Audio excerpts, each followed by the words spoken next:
All right, Vedant. So our next question today is: can James Vowles turn things around at Williams Racing? Now, obviously, this is coming on the heels of the news that James Vowles, who was the head of strategy at Mercedes, will be taking the team principal role at Williams Racing starting 2023 season. Obviously, Josh Capito left Williams Racing at the end of the 2022 season. What are your thoughts? Mercedes B team? Yeah, that I mean, the way Williams have been operating to a certain extent, it always felt like that they were a Mercedes B team because, like, especially given the George Russell relationship that they had Yeah. over the 3 years, right? But I think so. From what we have read and what we understand, the two things that Williams as a organization was lacking was one culture and two, sort of their aerodynamic side of things, right? Because they lagged so far behind in the aero, especially in 2019 we saw that, right? But Yeah. with James Walls coming in, I think having worked with Toto and having worked and a lot of that culture, and I mean, obviously it's up to the people at Williams to transform and to change and things like that. It's a multi people thing, right? But he can bring in that culture and he can lead with that to transform that organization in a positive way, because at this point in time, you can bring in anybody, but like what happened with Josh Capito.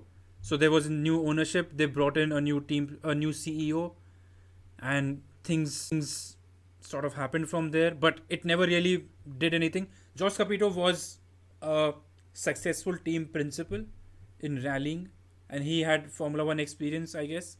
But I mean, he was not able to transform the issues at Williams. They are hopefully James Walls can bring that Mercedes mentality or whatever you wanna call it to Williams. Yeah, I think more than that. It just, I think in our last podcast, or like I think right before, you know, the end of 2022, we did a podcast on why Gene Haas might want to look for a new team principal. Haas might want to look for a new team principal Yep, at Haas yep, F1, yep, and I think we made the point that I think you said that people might not want to take up that role because there aren't as many resources and things like that. And I countered with the argument that there are people who are ambitious enough to want to be team principal and leave their mark at them, you yep, know, transform them in a way so that they can fight with the big wigs. And I think this is a similar kind of job. James Vowles has taken this job because he sees this as a great opportunity to leave his mark on F1, to leave his mark, in transforming a team that has struggled for over almost yep, decades now, and to take this team back yep. into contention, at least towards the midfield, if not the top of the order, for as long as he is there, which we don't know how long he's there for obviously at this at this moment.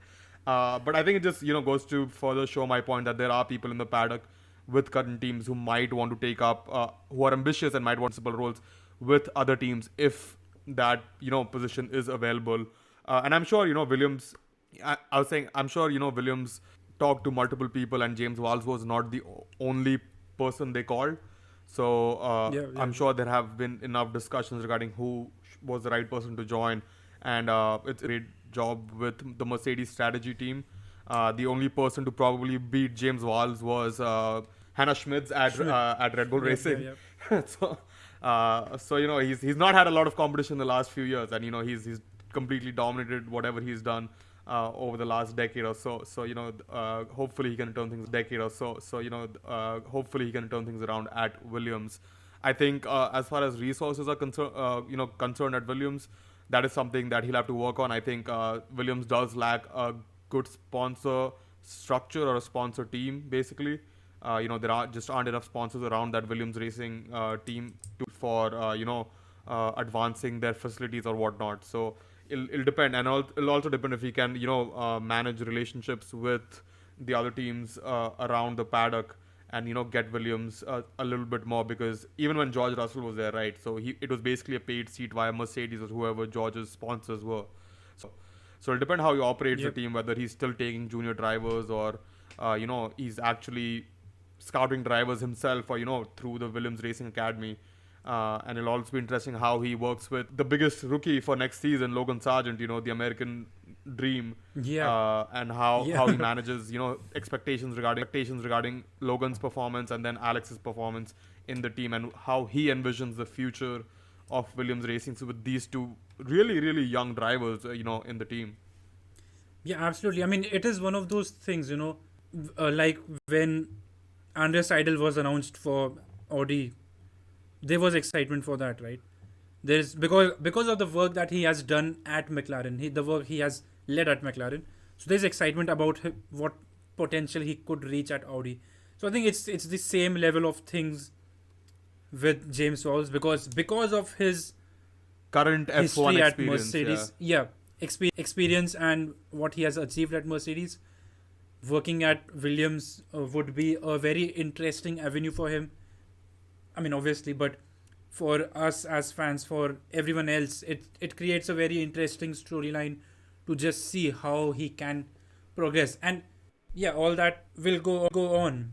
But that leads me to the next thing, which has been in the media for some, like after this announcement, that this was, I mean, this is a perfect testing ground for Toto Wolff if ever he wants to leave the team principal role at Mercedes.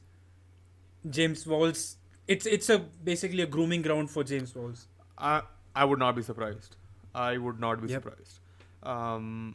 I mean, there has been talk, when Lewis retires, Toto will retire. So whether that's in 4 years, 5 years, 10 years, they will have to get someone.